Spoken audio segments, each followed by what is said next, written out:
I've got 3 cats at home, so yeah, the house is basically theirs. I just pay the bills. And like any good cat butler, I do everything I can to keep them healthy. The best food, filtered water, toys they ignore, but the real game changer has been Pretty Litter. Pretty Litter doesn't just cover smells, it actually helps monitor your cat's health.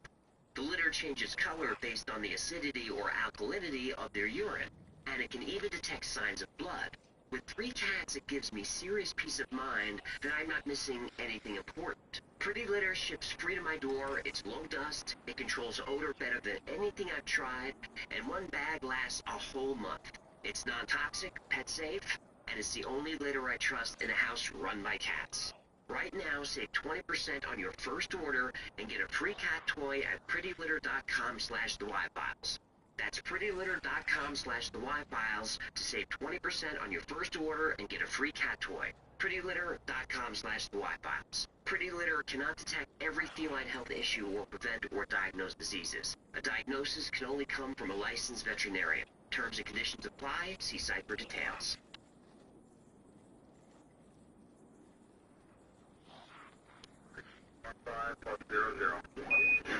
We have a few more of those Secret Mars mission episodes coming up. They're a lot of fun.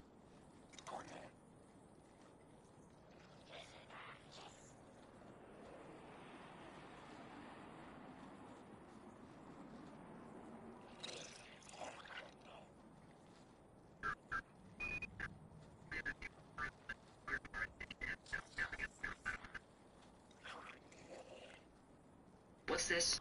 Full bunker mode, human.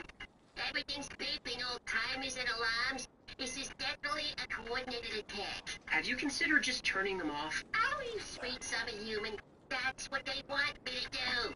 Now you've upset Dirty. Nice work. I didn't do anything. You're the one that... That is smoke detectors should be Morse code. Morgan, translation. E-L... What? It says, how to kill goldfish. Every station.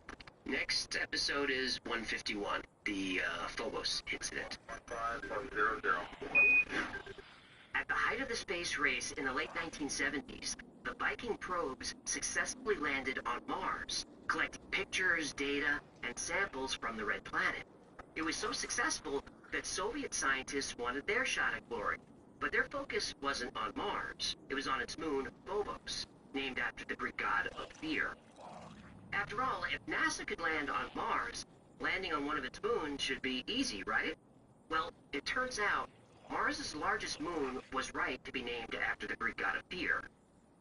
Because as barren as the landscape looks, as impossible as it is to live there, something does. And that something does not want to be seen.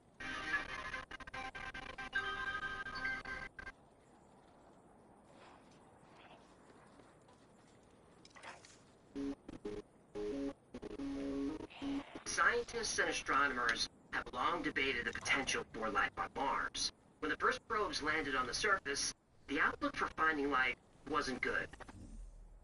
The landscape was barren, the atmosphere a reddish-green haze.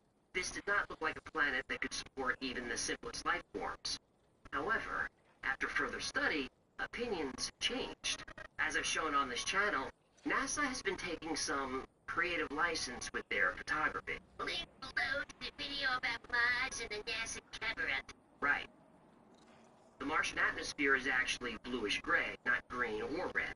And the surface of Mars used to be a lot like Earth, covered in vast oceans of water, liquid water. Millions of years ago, Mars had a similar core, which gave it similar protection.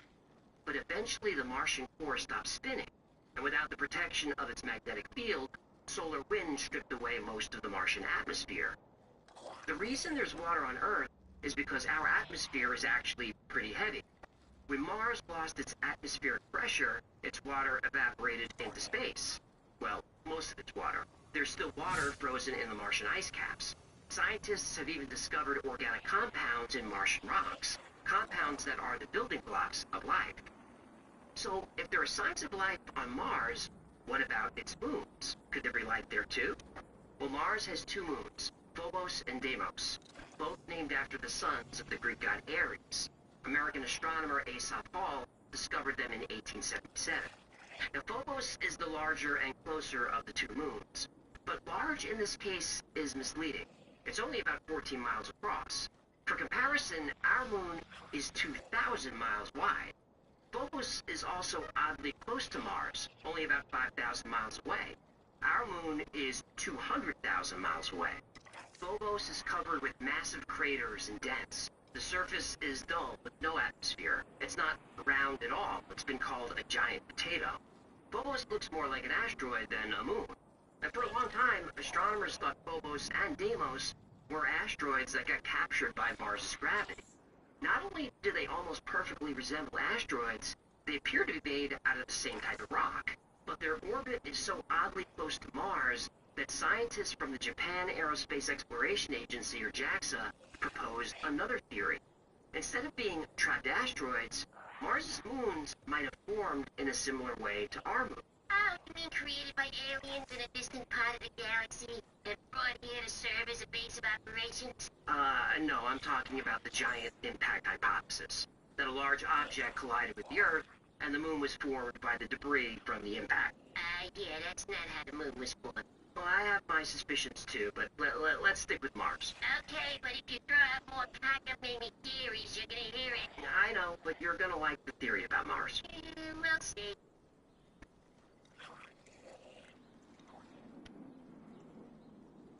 If an asteroid strikes a planet hard enough to create debris, a moon can form, or in the case of Mars, two moons.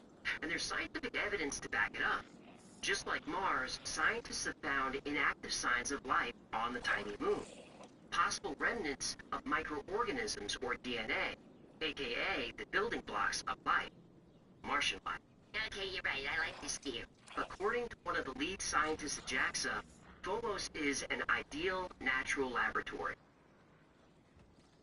If Martian life once existed and was widespread elsewhere on Mars, the chance that its dead remains exist also on Phobos is, in my opinion, relatively high. This is because numerous small asteroidal impacts on A Mars. similar thought. In my opinion, of all the chances for finding life as we know it in the solar system, the surfaces of Mars and Phobos are our best bet. Phobos is a time capsule of ancient Mars. If ancient life existed on Mars, its moons could be the key to unlocking the Red Planet's secrets. In fact, Phobos could be the key to unlocking many secrets. Even though it's smaller and less symmetrical than our moon, it has one surprising similarity.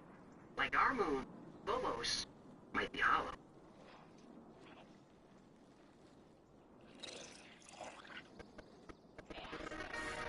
In the 1960s, Soviet astronomers started noticing Phobos' orbit wasn't exactly normal.